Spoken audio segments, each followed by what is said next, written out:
Hey guys, Caleb here, and in this video I'm going to show you how to plan an epic birding trip. I'll walk you through how to build a target species list, find the right hotspots, and put together an easy to follow route that minimizes stress and maximizes birds. If you stick around until the end, I'll actually plan a trip to southern Florida so that you can get a feel on how all of this works. Let's get started. So the first step is to pick your destination, and you also want to set a goal for the trip, like do you want to chase some lifers, are you trying to finally see a nemesis bird, or you just want to explore a new area that has high bird diversity, or just add some more birds to your year list. And so here's how to find a perfect spot. So if you go to eBirds Explorer tool and go to the hotspots section, it'll color code how many birds species have been found in a particular region.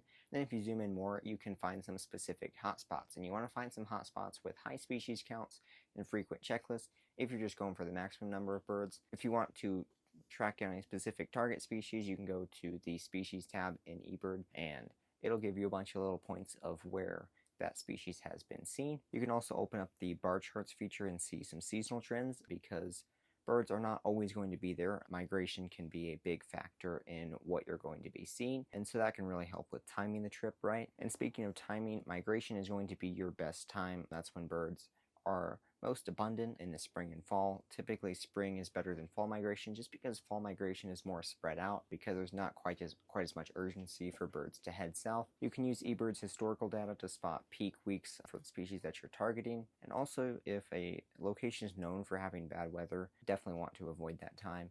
And so you might even want to add in a backup day just in case bad weather delays some of your birding, and you'll still be able to hit all of your hotspots. So now let's build a target list. Go into eBird and go to the Explore tab, scroll down to target species. We're going to put in a location and choose what list we want it to pull it from. So in this case, we'll do southern Florida in September, and then I just want any bird that I've not seen in the ABA area. So it'll give you a whole list of all the birds that you haven't seen and then how likely you are to see them. So white-crowned pigeon, very likely. Same with the gray kingbird.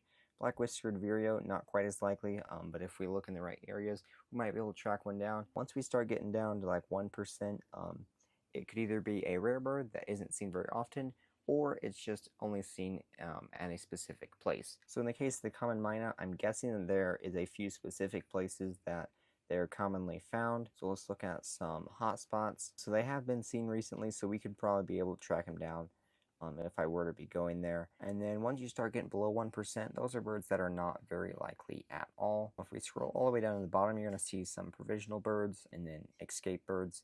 So red junglefowl, 2.93%. That means we could probably find them in the right place. Looks like there's been some that have been seen recently. And then this is only one county in southern Florida, so we'll go and do another one. And so the birds are a little bit different here. So white-crowned pigeon becomes a little bit less common up in Miami. But then we've got like the spot-breasted oriole, 5%.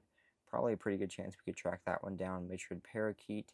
Let's go ahead and look at that one. So for the spot-breasted oriole, looks like it's been seen recently in a couple of places. So it looks like if we could visit enough of the parks that these are seen at, we could probably track one down.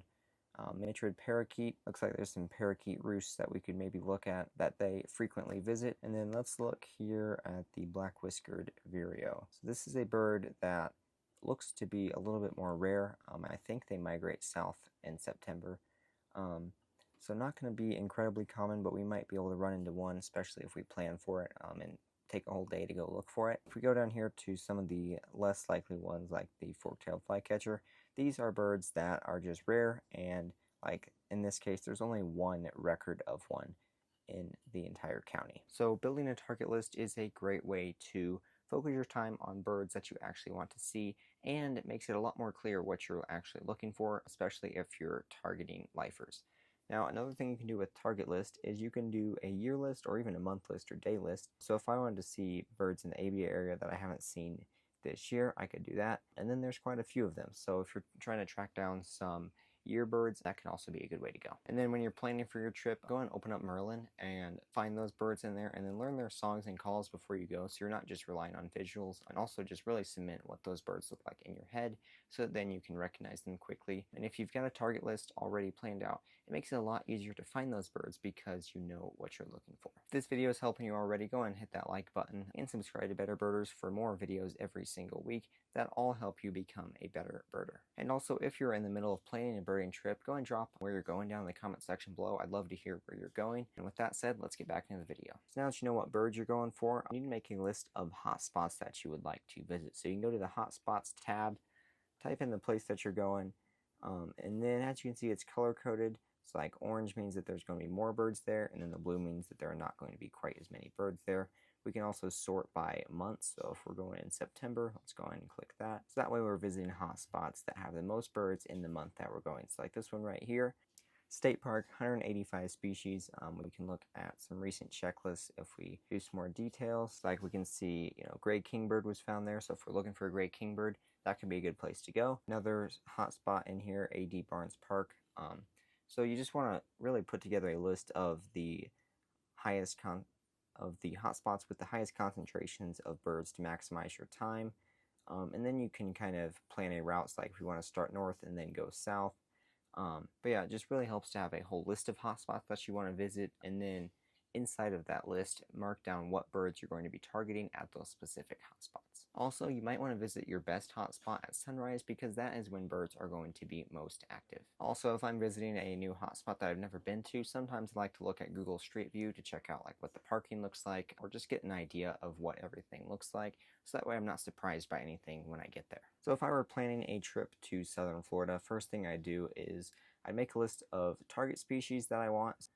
Like I definitely want to make sure I get gray kingbird, white-crowned pigeon, spot-breasted oriole, and mitured parakeet. We might put in the common myna to try to track that down. And then also some birds that wouldn't necessarily be a lifer, but I would like to see would be like a short-tailed hawk. That would be pretty cool to see. So once I've got my target list, instead of going to hotspots, I'm actually going to go to species maps, and then we're going to put in a specific species. So we'll start with short-tailed hawk. I'll go and zoom in and try to find the best hotspots to see a short-tailed hawk. Like it looks like along this road here and along this road right here, they can be quite common.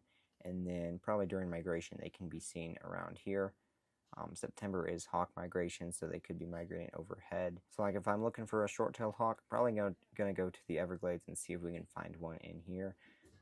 Or we might check out these parks first and see if we can get it there before we go out here and go out of our way to track them down. Then also white-crowned pigeon is another one that I would like to see.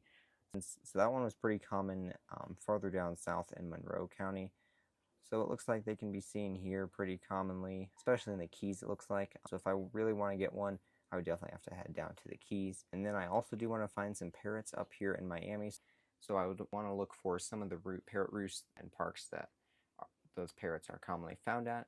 And then that's going to be more of an evening hotspot. So like if you've got places you want to go in the morning versus places that are better in the evening, you want to add that too, just so like you don't go to the wrong place at the wrong time. And then once you've got your list of hotspots planned, you want to look at trails inside of those hotspots. Like where are you going to be hiking to find birds? Are you hiking at all, or is it just more of like one stop and then see the bird? Is it a driving place? Like if we're looking for the short-tailed hawk, are we going to be driving along a road looking for it, or is there like a trail? And that would be a better way to find it. If you're looking for a great place to plan a birding trip, southern Arizona should definitely be on your radar because this place is awesome. There are tons of rare birds, breeding specialties that are found nowhere else in the US, and trust me, you really do not want to miss it. And I actually walk you through how to plan an epic birding adventure to southern Arizona. I've been there twice, and it truly is an incredible birding hotspot. So go check out this video right here. I'll see you there.